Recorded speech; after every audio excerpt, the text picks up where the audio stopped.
Hey everyone, welcome back to the English Lab JA. Have you ever seen a word that looks one way but sounds completely different?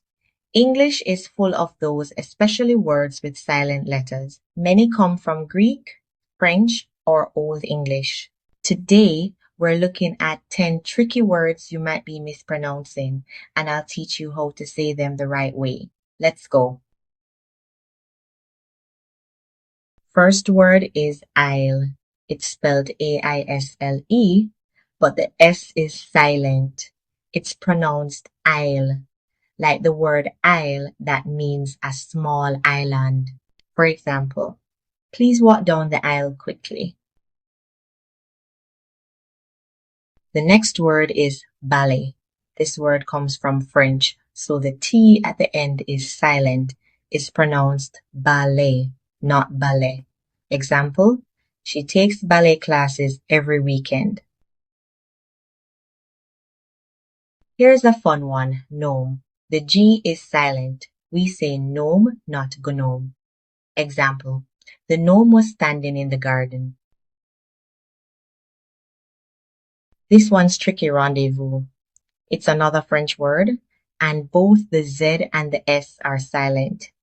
It's pronounced rendezvous. Example, let's have a rendezvous after work.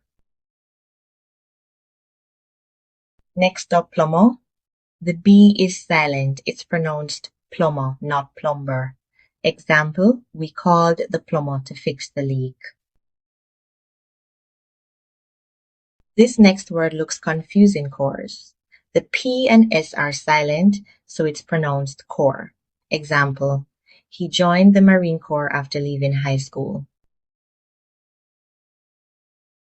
Here's a common one, salmon. The L is silent, so it's salmon, not salmon. Example, I had grilled salmon for dinner. Next word, subtle. The B is silent. The correct pronunciation is subtle. Example, there's a subtle difference between the two colors.